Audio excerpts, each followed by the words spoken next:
ಮತ್ತೊಂದು mini vlog ನನ್ನ birthday vlog ಅಂತಲೇ ಹೇಳ್ಬೋದು. ಬರ್ಡೇ ಅಂದರೆ ಎಲ್ರಿಗೂ ವಿಶೇಷ ದಿನ ಅಂತಲೇ ಹೇಳ್ಬೋದು. ಏನೇ ಲೈಫಲ್ಲಿ ಬ್ಯುಸಿ ಇರಲಿ, ವಾಟ್ ಎವರ್ ಇಟ್ ಈಸ್, ಹೇಗೆ ಇರಲಿ, ಆ ದಿನ ಅಂದರೆ ಒಂದು ಸ್ವಲ್ಪ ಸ್ಪೆಷಲ್ ಇದ್ದೇ ಇರುತ್ತೆ. ಸೊ ಬರ್ಡೇ ದಿನ ಹಿಂದಿನ ದಿನ ಹೋಗಿ ಪುನೀತು ಬಟ್ಟೆ ಎಲ್ಲ ಕೊಡಿಸ್ಕೊಂಡು ಬಂದಿದ್ರು ನನಗೆ. ಸೊ ನನಗೆ ಪ್ರಿಯವಾದ ದೇವರಂದರೆ ಶ್ರೀನಿವಾಸ. ಸೊ ನಾವು ಕೂಡ ಟೆಂಪಲ್ಗೆ ಹೋಗಿದ್ವಿ ಸಂಜೆ. ಆ ಟೆಂಪಲ್ ವೈಬ್ ಅಂತೂ ತುಂಬ ಚೆನ್ನಾಗಿತ್ತು. ಏನೋ ಒಂಥರ ಪಾಸಿಟಿವ್ ಪೀಸ್ ಆಗಿತ್ತು. ಸೊ ಅದು ಬಂದು ರಾಮೋಳ್ಳಿ ಹತ್ರ ಇರೋದು. ನಾನು ಫಸ್ಟ್ ಟೈಮ್ ಹೋಗಿದ್ದು. ನನ್ನ ತಮ್ಮ ಯಾವಾಗಲೂ ಹೇಳ್ತಾ ಇದ್ದ, ನೀನು ಒಂದು ಸಲ ಹೋಗ್ಬಾ ಅಂತ. ಅಲ್ಲಿ ಹೋಗಿದೆ, ತುಂಬ ಇಷ್ಟ ಅನಿಸ್ತು. ಮನಸ್ಸಿಗೇನೋ ಒಂಥರ ನೆಮ್ಮದಿ ಅನಿಸ್ತು. ಅದಾದಮೇಲೆ ಮನೆಗೆ ಬಂದರೆ ನಮ್ಮ ಗುಂಡು ನೋಡಿ, ನಮ್ಮ ಜೇನು ಹೆಂಗೆ ತರಲೆ ಮಾಡ್ತಾ ಇದ್ದಾಳೆ.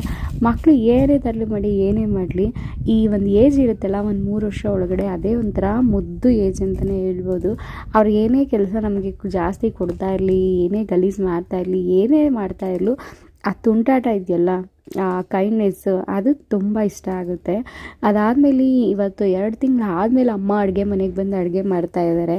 ಮೀನು ಸಾಂಬಾರು, ಫಿಶ್ ಸಾಂಬಾರು. ನಮ್ಮ ಮನೇಲಿ ಎಲ್ರಿಗೂ ಫಿಶ್ ಸಾಂಬಾರು ಅಂದರೆ ತುಂಬ ಇಷ್ಟ. ನಾನು ಮದುವೆಗೆ ಮುಂಚೆ ಏನು ಫಿಶ್ ಅಂದ್ರೇ ಇಷ್ಟ ಆಗ್ತಿರಲಿಲ್ಲ.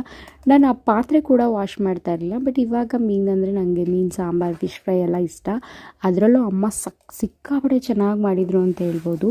ಟೇಸ್ಟ್ ಅಂತೂ ತುಂಬ ಚೆನ್ನಾಗಿತ್ತು. ಹುಳಿ ಎಲ್ಲ ಹಾಕಿ ಪಕ್ಕ ನಾಟಿ ಸ್ಟೈಲ್ ಅಂತಾರಲ್ಲ, ಆ ಥರ ಸಾಂಬಾರು ಮಾಡಿದರು.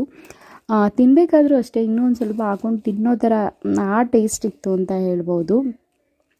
ಪುನೀತ್ಗೂ ಕೂಡ ಅಷ್ಟೇ ಫಿಶ್ ಅಂದರೆ ತುಂಬ ಇಷ್ಟ.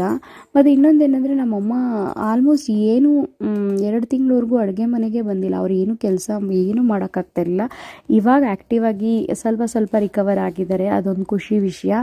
ಅದಾದಮೇಲೆ ಅಪ್ಪ ಮೆಣಸಿನ್ಕಾಯಿ ತೊಗೊಂಬಂದಿದ್ರು. ಇದು ನಾವೇ ನಮ್ಮ ಜಾಗದಲ್ಲಿ ಬೆಳೆದಿರೋ ಅಂಥದ್ದು. ಸೊ ಇದು ಒಂಥರ ಖುಷಿ ಕೊಡುತ್ತೆ. ನಾವು ಬೆಳೆದಿರೋದಂದರೆ ನಮಗೇನೋ ಒಂಥರ ಖುಷಿ ಅಲ್ಲ. ಅದಾದಮೇಲೆ ಪಪ್ಪಾಯ ಕೂಡ ತೊಗೊಂಬಂದು